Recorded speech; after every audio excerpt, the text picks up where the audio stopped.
BPod Studios. Twitch feed of this is going to be used all around the internet. Get up. The cat is finally out of the bag. Get up. We're back. Toucher and Hardy. Get up. 98.5 The Sports Hub. Fred, hello.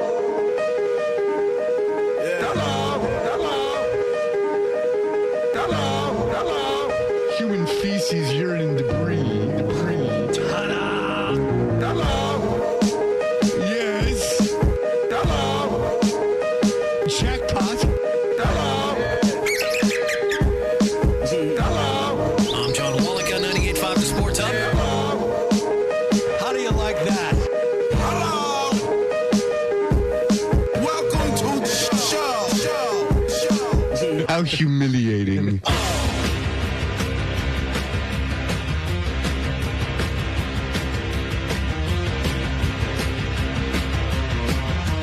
Mr. Gorbachev, tear down this wall.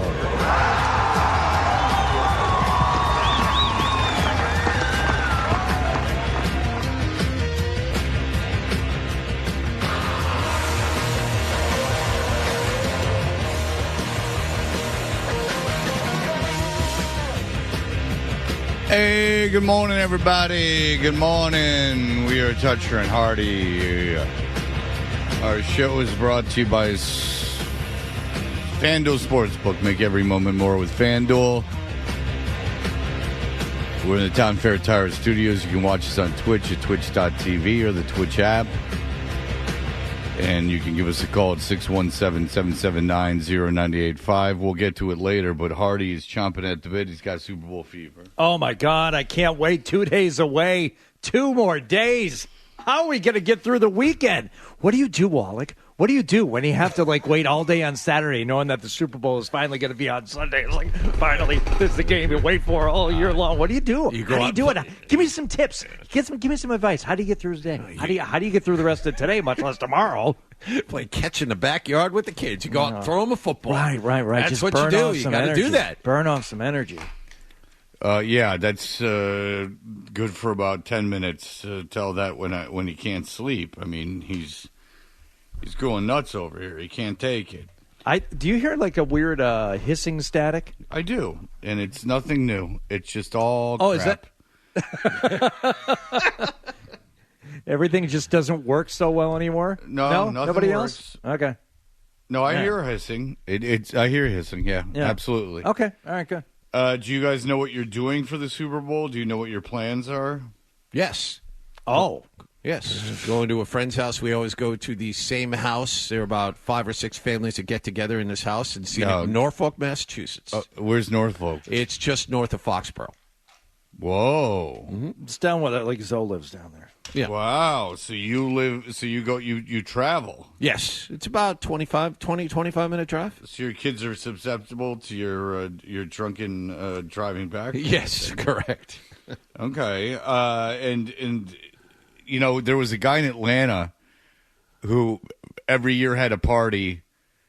It was and he would have 150 people. It was like one of these real parties, with catering, and they would decorate for the party and everything. And it seemed like an awful lot for the Super Bowl, considering that. And they would have 25 TVs in the house. It just seemed like it was a lot for something that people generally didn't care about. I would guess 99% of his guests weren't glued into the outcome of the game. The Super Bowl was just a backdrop for the whole thing. How about you, Hardy? Are you going somewhere? Yeah, actually, we're going to. I've never done this before.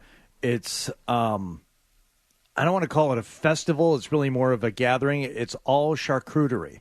And what happens is everyone brings their own board. You go into it's a banquet hall in a hotel downtown. It might be the Mandarin or something, and everybody just eats room temperature meats, and they've got the game on one small 32-inch old school HD. And what it is, it's an anti-Super Bowl party. It's really more about the accoutrement and the fine dining experience.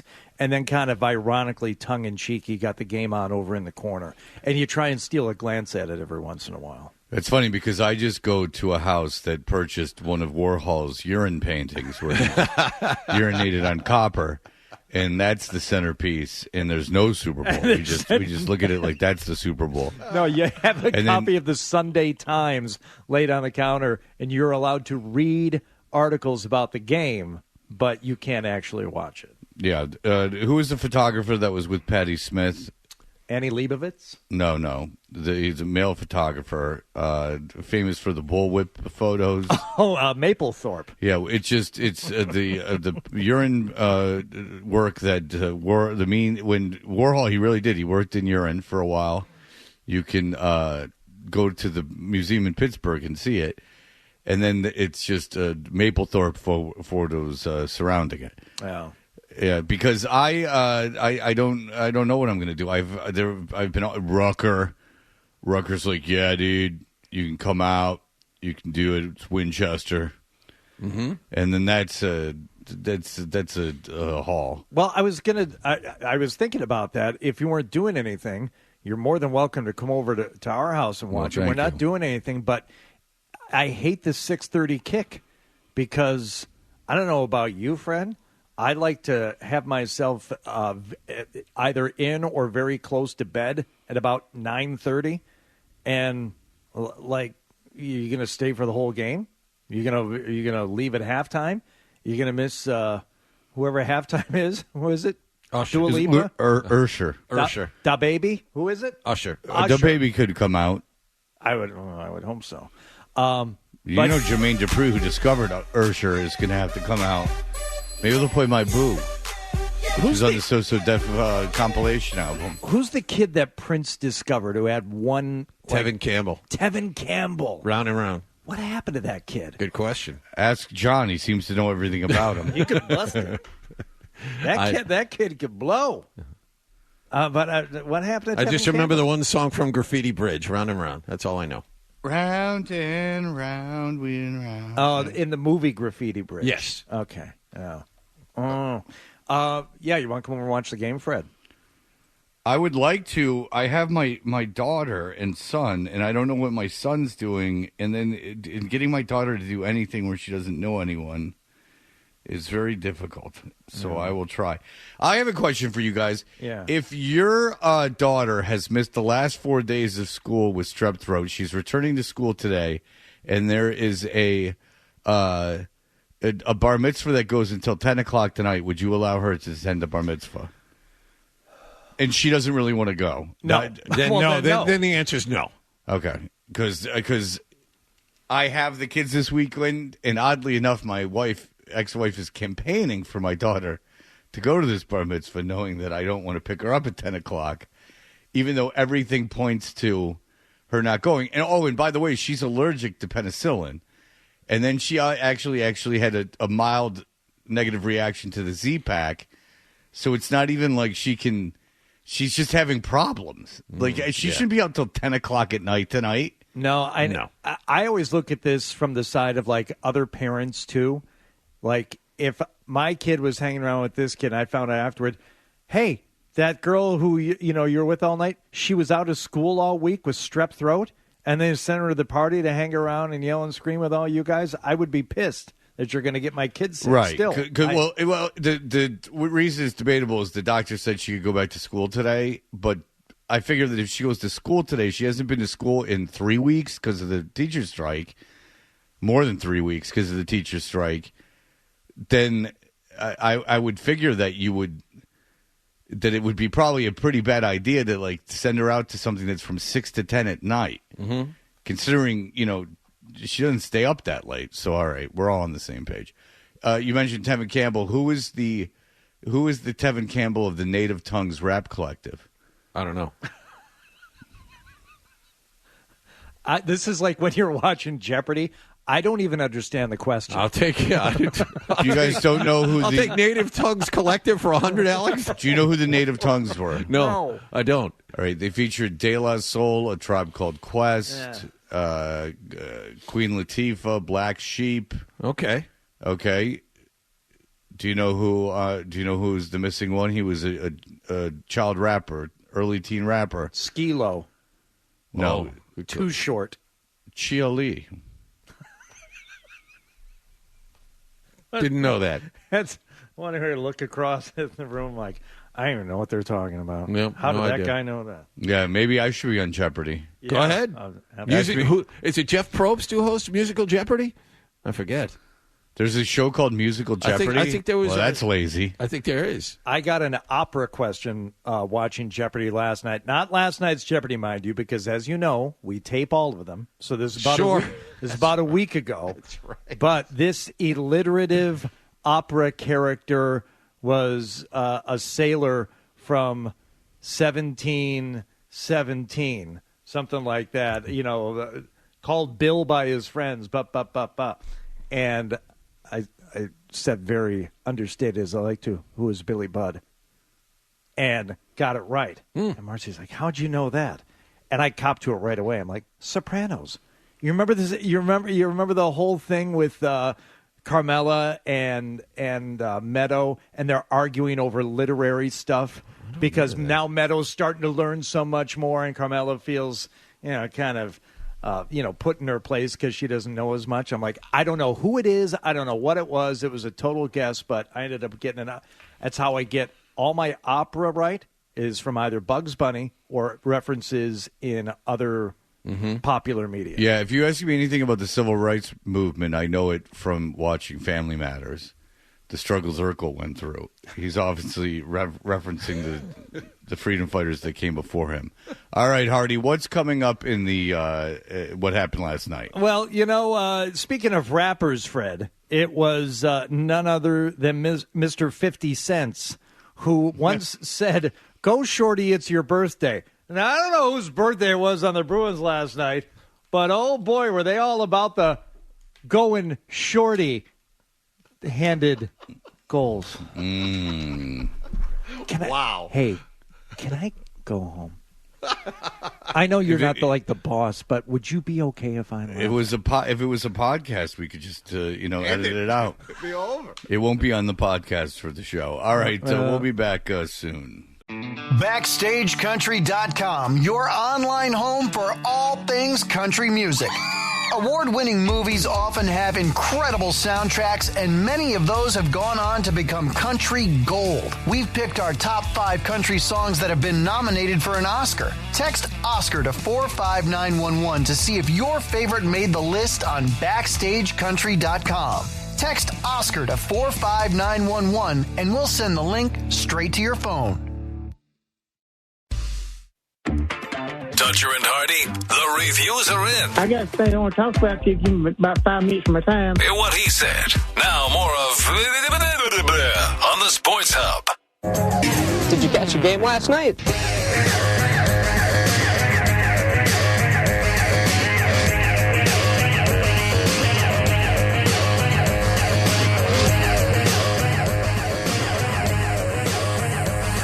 All right, we're touching Hardy. Hardy, what happened last night?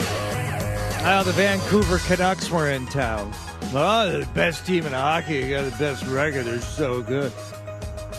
Yeah, the Bruins had something else on their minds, though. And as I mentioned earlier, the rap singer 50 Cents once sang about going shorty. There was, of course, the Randy Newman song, Short People. And a lot of people told Randy Newman, "What are you doing? I'm offended. I'm a short guy." And then Randy Newman said, "Hey, dip ass, I'm short too." I'm short too. And the song is about children that have no reason to live. So let's not get offended. Let's not forget about the pubic hair removal product, Nair. We wear short shorts. Nair your short shorts. Nothing works as good as Nair. There's no razor in the world that can hold a candle to Nair. No, and there's also no backlash. No downside to it. Is that were there side effects to using Nair? Well, you're chemically burning off your hair. Yeah. So that's Go not on. so great for the skin. And then when the hair grows back, there is a problem with ingrown hairs, which can cause pus, and then have you to go to the dermatologist over and over again to get the ingrown hair thing. Do you remember, John? Were you part of the show when I had that thing on my back? Yes. Yeah. That was in their situation. Was that the one that Zoe kept wanting to pop up for you? Zoe desperately wanted a piece of that. He was side-eyeing you. He was like, itching. Those fingers were itching when you were doing that. Yeah, he would stand behind me, and I'd be like, dude, how many pencils are you holding? All right. Here's what happened. Yeah. Okay, you want to know what you want to know? Did you see the game? Let me have it. I can take it. I did. Because life is too short. I did see the game last night, and I saw Lauco called for holding like a second into the game. It was the first shift of the game, so right away the Bruins go on the penalty kill. The Canucks 7th in the league on the power play. The Bruins PK 9th. As the puck is sent out in front, they score! It's Brad Marchand off the rebound right out in front of Thatcher Demko. Rifles in a shorthanded goal. Bruins 1, Canucks nothing. Just moments into the game. Now, let me tell you something. Not that I'm revealing anything to you, but it continues. All I'm saying is it continues. The other day when Jaffe was in here, I'm like, hey, Marchand has really taken this captaincy thing to heart. He is playing at the top of his game. He's out there working both ends of the ice. He showed it again last night, and then they were gushing about him during the first intermission last night too. And it was Marchand on that shorthanded goal. It's like there's something rejuvenated about his game. Not that it needed it in the first place, but he showed it again last night. And maybe I don't know if it's the captaincy thing, Fred, or what's going on with him, but he looks as good as he has as right around the time we're asking, wow, is he getting a little too old for this? You know what's interesting is that, just to reiterate it, John and I talked to him, other people that have talked to him, he took the captaincy very seriously. In fact, it started almost a couple years ago. I really like Brad Marchand, and he's funny and gregarious and everything else, and you hand him a microphone and he's really good with it. So I'm not saying he's completely changed his personality, but we used to have him do kind of silly stuff, some of it funny, some of it not. But he's I'm not into we didn't ask him to do anything this year or anything, but right. He definitely, I've heard through third parties, Brad's trying to change that a little bit. Yeah, he went from a massive smartass, and then he sit down across from him, and he's got that wall up. It's just different. I think that might be a little bit of an exaggeration. He's still gregarious and still really fun to interview, and he's still nice. Right. But I know. I mean, he told me. I mean, I think he's legitimately honored to be the captain of the team, and I think because of his to be the captain of the team, and I think okay, what is going on? I don't know, but nonetheless, so he wanted to be captain. I think he has such reverence for Bergeron. He really does. He has this reverence for Bergeron. I think if you would have asked him 10 years ago if he was ever going to be captain of the Bruins, he would have laughed at you. He would have laughed in your face. So I think he takes it very seriously, and I think it's shows character. I think that he, it really means a lot to him. And by the way, I know you might get to it, but he's with 25 goal seasons. He's one behind Johnny Busick for tying the most in Bruins history, which by default makes him one of the great Bruins of all time. So, they're going to retire Brad. They have to retire Brad Marchand's number. I agree. I've thought that before. I mean, he's at that level. Well, and by the way, that 25 goal mark is as good as David Pastrnak needing more time. But for now, yes, that's true. Yeah, but I mean, anytime you're in the conversation with Busick, who played for the Bruins for 50 decades. Yes. I mean, Busick, I think, no joke, might have been on the team for 3 decades. Maybe more. He was on forever. Yes. If he started late in a decade, he might have been on more. Yeah. But Busick played forever. But if you're one season behind him in any major record, that's you're an all-time Bruin. 1955 to 1978. Yeah, so he played forever. Yeah. I mean, Busick played forever. Yeah. Busick was 75 when he retired, and he's still kicking. Yep. Not a hard man to find. He's 88. Johnny Busick. Wow. Yeah, Johnny Busick's around. Yep. Not to the point Ray Bourque is around, but he is around. Johnny Busick was inducted into the Hall of Fame 43 years ago. Yeah. It's still available. 43 years still ago. Available for events. Oh my God! God! He's available at the hot dog stand. Like Johnny Busick's just hanging out. Oh my Lord! Yeah, he's had one of those like honorary positions with the Bruins for like 3 decades. That's right. Well, we've only gotten 25% of the goals accounted for so far in this game because later in the first period, David Pastrnak got called for a BS tripping call, and the Bruins were shorthanded again. Near side, Bruins get a piece of the pass, and here's Heinen. He'll dart up the middle, races over the line into the right circle, protects the puck, shoots, he scores! Dan Heinen caught it, had a guy on his back, and then chipped it onto the crossbar. That's 2 shorties for the Bruins. They lead the Canucks 2-0. Another shorthanded goal as the Bruins jump out to a 2-0 lead there in the first period last night. And allow me to say that Vancouver, a team that I have watched just only highlights of this year, looked as bad as any hockey team has looked that I have watched this year. They stunk last night. Yeah. They obviously don't play like that ever this season, but last night that team was a mess. Well, I'll tell you, Ullmark had to make 17 saves. Yeah. 17 saves. Third period, Bruins lead 4-0 entering the third period. You'd figure you'd get some push from Vancouver. I think they had 5 shots in the third period total. They had nothing. Now, the Bruins had something to do with that. Bruins played as bad as they played Tuesday. They were equally as good last night. I'm telling you, they were hungover. I'm telling you, they were hungover. There might be some truth to that, considering the effort. Explain to me how you played an inferior team, got your ass kicked, and then 2 nights later played the best team in hockey and destroyed them. I mean, it's not preposterous. I mean, seriously, this goal is maybe where they looked the most hapless, and it's a weird sequence of events. We'll let Judd and Bob describe it for you. Pastrnak times it shattered his stick. The puck goes in. They score.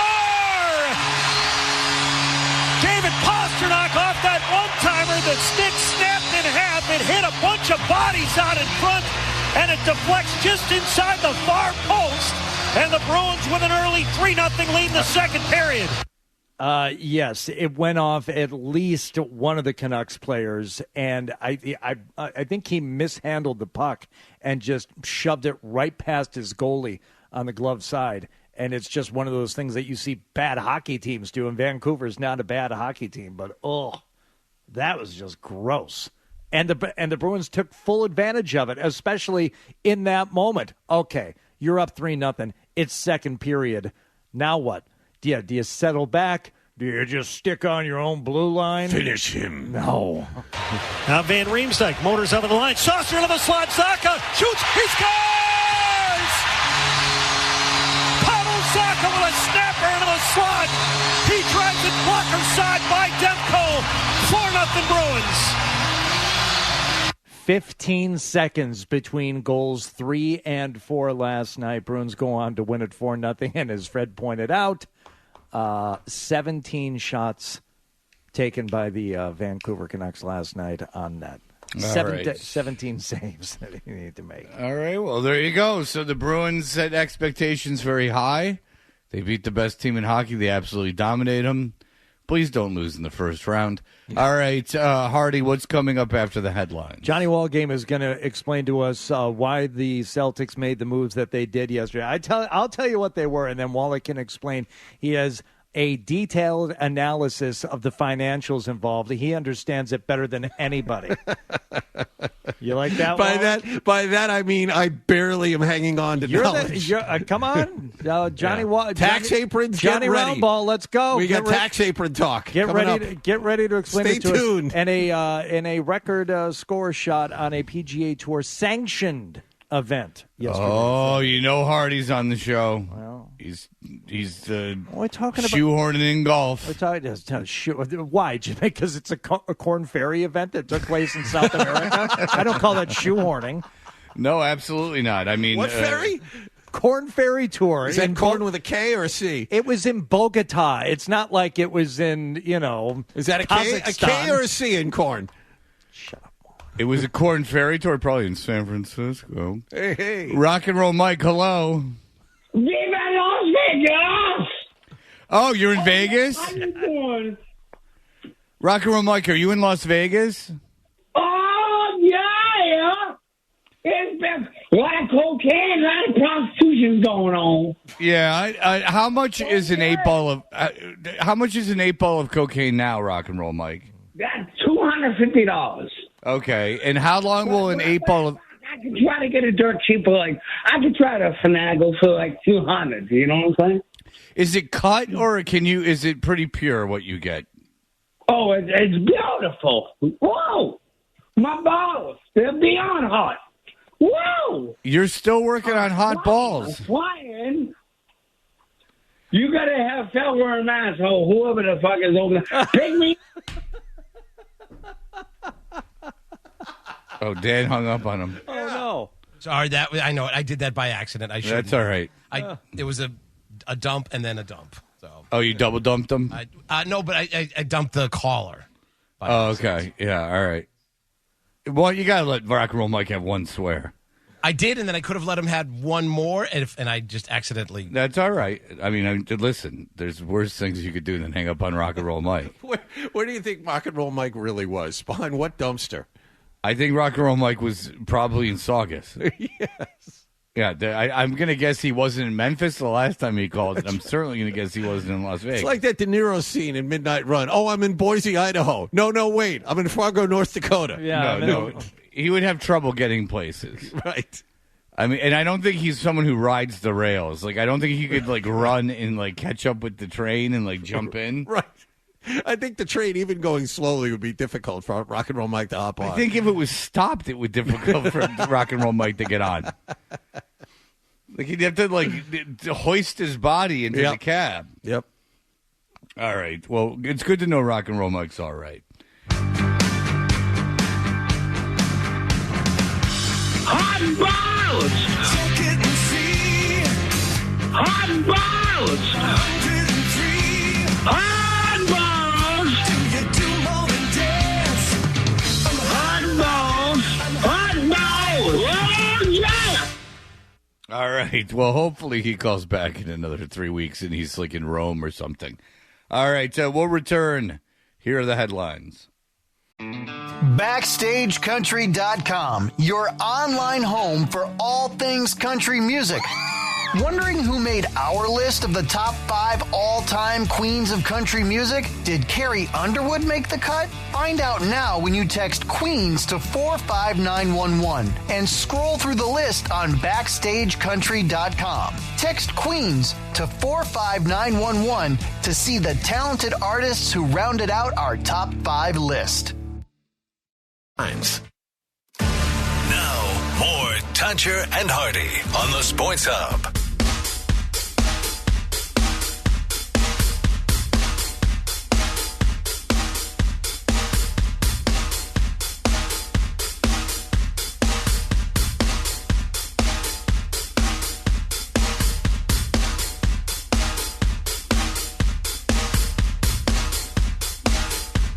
Hey, this hour of Toucher and Hardy is brought to you by FanDuel Sportsbook. Make every moment more with FanDuel. What else is going on, Hardy? Celtics making a couple of moves yesterday, getting point guard Jaden Springer from the 76ers, and they're sending Dalano Banton to the Portland Trailblazers for a heavily protected second-round pick. Who's Dalano Banton? He is a guard who is at the end of the bench. Okay, what's his story? He didn't play a whole heck of a lot. Was he up and down, or was he on the team the whole year? He was on the team the whole year, but he was the 11th or 12th guy. Okay, and what was the other move, Hardy? Springer from the 76ers. All right, why would the 76ers trade with are the 76ers throwing in the towel because of the injury to Embiid? What was this move? No, I think the 76ers needed a roster spot. They acquired Buddy Hield in a big trade yesterday, and I think that was part of it. I think the other part of it is Springer was at the end of the Sixers bench and wasn't playing a heck of a lot. And the Celtics getting Jaden Springer is a a big-time depth move by the Celtics. He's a very good wing defender, very good perimeter defender. The advanced metrics say that. But that move is just a depth thing in case a couple of guys get hurt. Okay. And the Celtics have also acquired Xavier Tillman. And Hardy, your feelings on Xavier Tillman from your time watching him at Michigan State? Didn't see a whole lot of him out of Michigan State. That got me excited. Yeah. I'll tell you, he's handsome. Yeah. He's a looker. He is. He's a good-looking guy. He's a good-looking guy, and he's a coach's favorite. Apparently, he's a coach's. All the coaches love him. Mm-hmm. Xavier Tillman. He's going to get some time. That Springer won't, but Tillman will in the playoffs, I would imagine. Well, yeah, Tillman is going to be put in situations. Well, it's funny because Tillman's going to be the third-string center, apparently, and he's only about 7 inches shorter than the other two centers that you have. Yeah. So it's that should be interesting. But I like Xavier Tillman. He's a man. He was a grown man. Even when he was a freshman in college, he was a grown man. Yeah, but he's a 6'7" center. Mm-hmm. He's going to push some people around. Today's NBA, you can get away with that. No, I know, but you have Porzingis, who's a freak. 7'3". Yeah, yes. And then you have Horford, who's about 6'10". Yeah, you might be a little taller than that. Do you think? I would max him at 6'10". All right, well, then you got Xavier Tillman, who's 6'7". Yes. Yeah. Yes. Yeah. There were some other moves around the NBA yesterday. Grant Williams is on the move. Did you hear why? Yes, I did. I read that, and I actually kind of laughed out loud in an empty room when I read that. Grant Williams lasted 3 years with Jason Tatum and Jaylen Brown, and I don't care what they say. They were like, all right, Grant, we're happy you're here. Go stand in a corner and talk to somebody else. He lasted half a season with Luka Doncic and Kyrie Irving. Go ahead. From the Dallas newspaper. Yes. Dallas has been motivated to upgrade at power forward for months due to underwhelming production from Williams, who was acquired in the offseason in a 3-team sign-and-trade involving a 2030 first-round pick swap. Another element of this trade, a source tells DallasBasketball.com, is that Williams' personality had worn on the Mavs' locker room in recent months. In terms of encore production, Williams had a solid start to the season, but quickly fell off in his impact.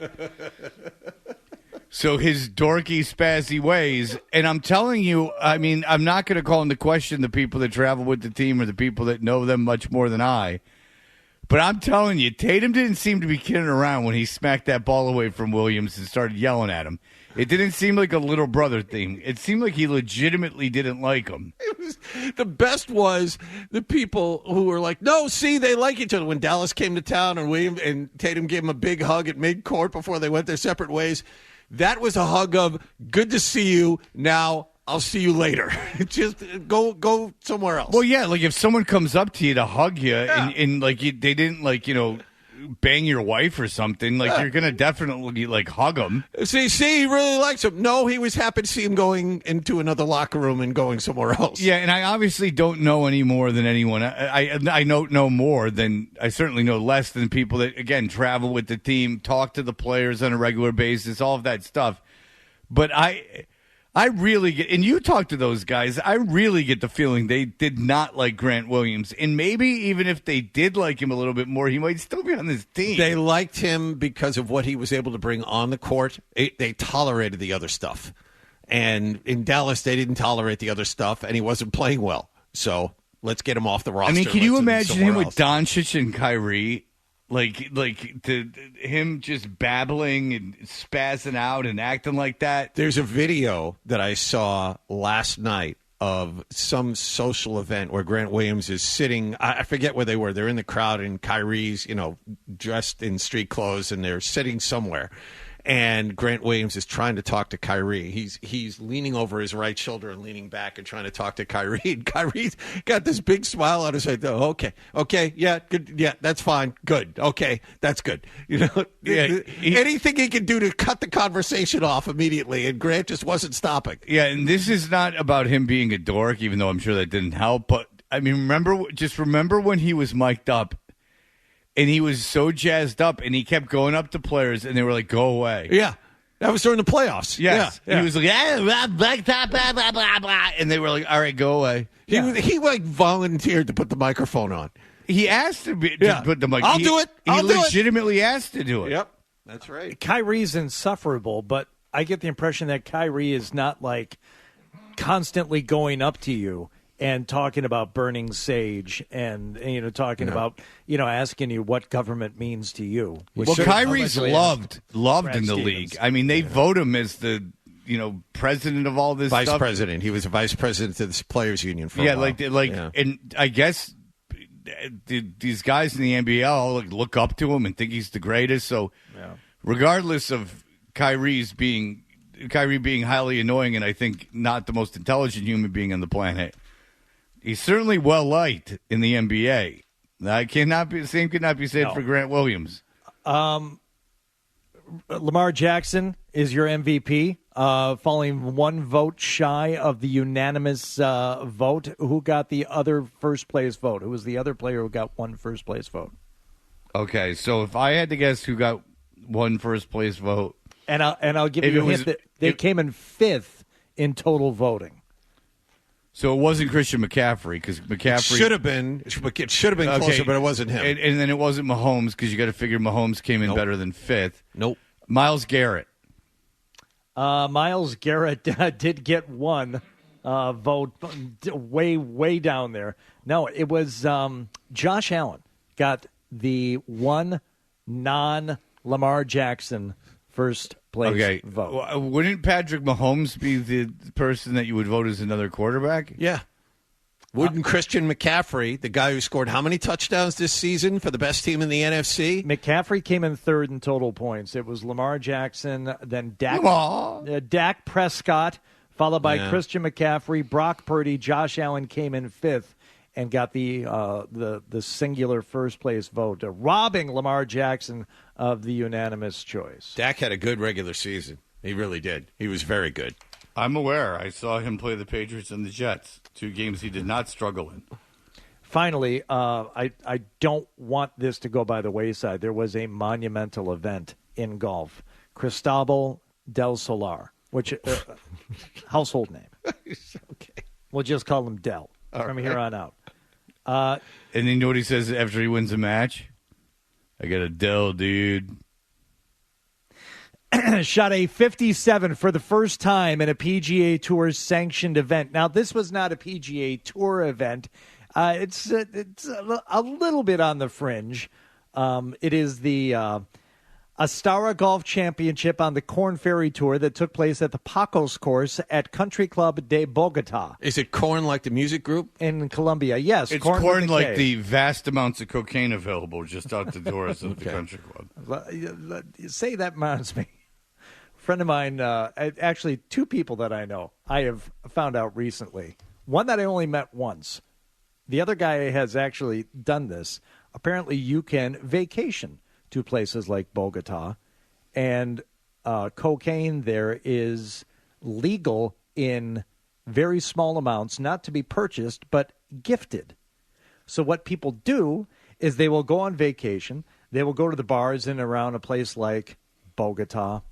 I don't know if Cartagena is another place, but you go to these places and you go to the bars and somebody will say like, "Hey, you're from the States, huh? That's great. Why don't you buy me a beer?" "Okay, I'll buy you a beer." "Hey, here's something for you." And that is a legal transaction. And people will do this for, 2-3 days. And I asked a dumb question like, "Oh, really? How was it?" "How do you think it was?" "Frickin' amazing," because it hasn't been stepped on 150 times with rat poison and baby laxative.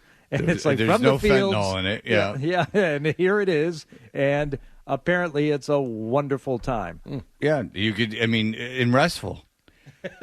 My very relaxing vacation. I told you how my uncle was a DEA agent. They lived in Bogota, and my cousins had to go to school in an armored car. And then, like 6 months later, my uncle was like, "Maybe you guys shouldn't live here." It's just going to take a wild guess that kind of everyone trying to kill you. Maybe you should not live here. Yeah, I can't imagine even doing it in my 20s, much less now. I'd be thinking the whole time I'm going to die at any second. But anyway, this 57 this guy shot, And that people are throwing shade at it. They really are. I mean, why won't they just let him have his 57? It was incredible the way he played. And like a lot of these guys, he asked his caddy after he hit his tee shot on 18, he's like, do I have a chance to break 60? He literally didn't know or wouldn't allow himself to realize that he shot 27 on the front nine. 27 Whoa. On the front nine. Did not have a bogey the entire round, multiple eagles, birdies, and his caddy said, yeah, you're going to shoot better than 60. Don't worry about it. He missed about a 10-footer for a 56, blew it past the little couple of feet, made the putt for a 57, and people are throwing shade at it because the course is playing about 6,250 yards, not a long setup.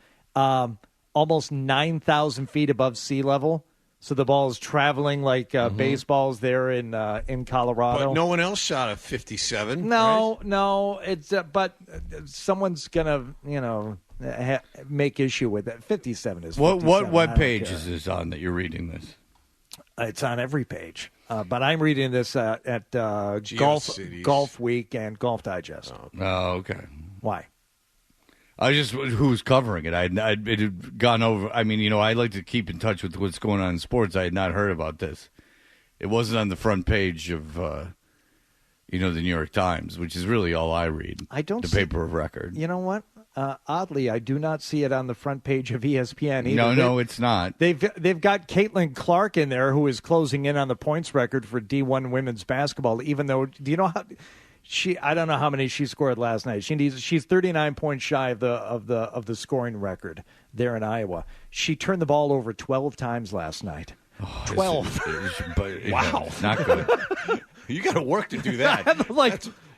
You got to physically throw the ball into the stands. She's pressing. I'm gonna have to double check that because I heard it this morning. I'm like, 12 team turnovers. Or she turned the ball over 12 times. Well, I have a feeling that she handles the ball a lot. So, I mean, I would imagine there might be 12-team turnovers. They might all have been hers. 27 points. She's 39 away from the record. Oh, she's pressing. Poor thing. Yeah. All right. So we will return. Michael Hurley's going to join us. Bert Breer's going to join us today. Comedian Rich Voss is going to be in studio. When I was driving in, I heard people talking about Rich Voss this very morning. Ooh. Big-time news around Rich Voss. No, I'm just kidding. There's not. But we will have him in as well. All of that for you on the way.